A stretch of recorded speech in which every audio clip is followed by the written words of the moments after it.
Everyone বনিতাছ কিচেনলৈ আপোনালোকক পুনৰবাৰ স্বাগতম জনাইছোঁ। আজি মই আপোনালোকক ৰঙালাওৰ গুটিৰে কেনেদৰে মাছৰ আঞ্জা বনাই খাব পাৰি তাৰে এটা ৰেচিপি লৈ আহিছোঁ। আশা কৰিছোঁ আপোনালোকে ভিডিঅ'টো ভাল পাব আৰু ৰেচিপিটো সম্পূৰ্ণকৈ জনাৰ বাবে আপোনালোকে ভিডিঅ'টো শেষলৈকে চাব।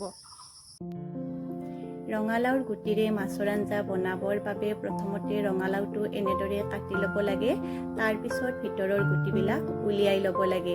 মই ৰঙালাওটো এনেদৰে কাটি লৈছোঁ আৰু ভিতৰৰ গুটিবিলাক উলিয়াই লৈছোঁ। ভিতৰৰ গুটিবিলাক উলিয়াই লৈ মই ভালদৰে ধুই লৈছোঁ আৰু ৰ'দত শুকাবলৈ দিছোঁ। এনেদৰে গুটিবিলাক মই ভালদৰে ৰ'দত শুকাই লৈছোঁ। এনেকুৱা জোখৰ কাপেৰে মই 3 কাপ ৰঙালাওৰ গুটি লৈছোঁ।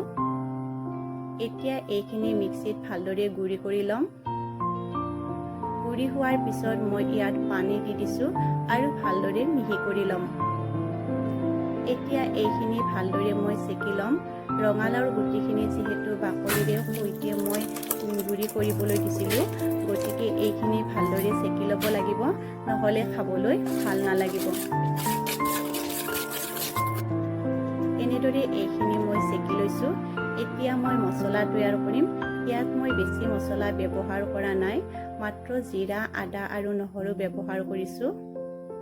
গোটেই মছলাখিনি মই ভালদৰে পিচি লৈছোঁ। এতিয়া মাছখিনিত মই নিমখ আৰু হালধি সানি ল'ম। এতিয়া মই গেছটো অন কৰি দিছোঁ আৰু কেৰাহীটো বহাই দিছোঁ। কেৰাহীটো গৰম হোৱাত তেল দি দিছোঁ। তেলখিনি ভালদৰে গৰম হোৱাত মই মাছখিনি দি দিছোঁ। আপোনালোকে যদি মোৰ ভিডিঅ' প্ৰথমবাৰৰ বাবে চাইছে তেনেহ'লে মোৰ চেনেলটো ছাবস্ক্ৰাইব কৰিব আৰু ওচৰতে থকা বেল আইকনটো টিপি দিব, যাতে মই পঠোৱা ভিডিঅ'ৰ নটিফিকেশ্যনবোৰ আপোনালোকে পাই থাকে।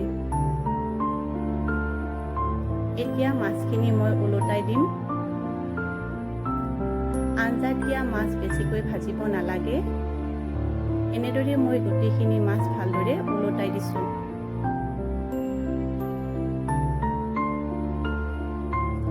অলপ সময় পিছত গোটেইখিনি মাছ মই এনেদৰে উঠাই লৈছোঁ।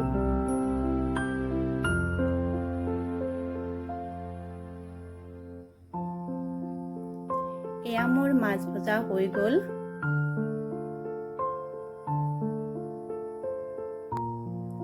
এতিয়া মই কেৰাহীত তেল দি দিছোঁ। তেলখিনি গৰম হৈছে।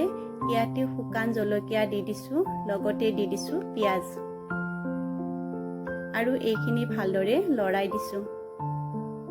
এতিয়া মই পিচি থোৱা মছলাখিনি ইয়াতে দি দিছোঁ আৰু গোটেইখিনি ভালদৰে লৰাই দিছোঁ।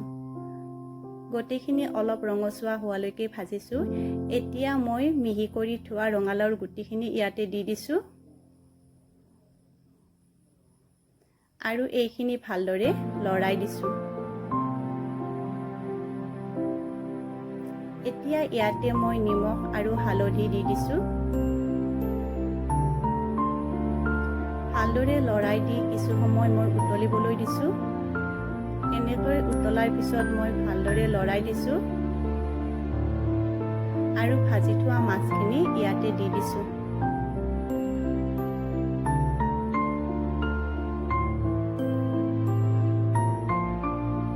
গোটেইখিনি মাছ ইয়াতে দি মই ভালদৰে লৰাই দিছোঁ।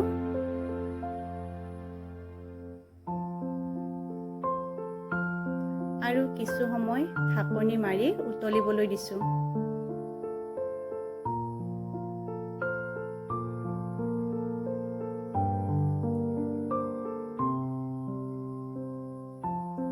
এয়া মোৰ লাওৰ গুটিৰে মাছৰ আঞ্জা তৈয়াৰ হৈ গ'ল।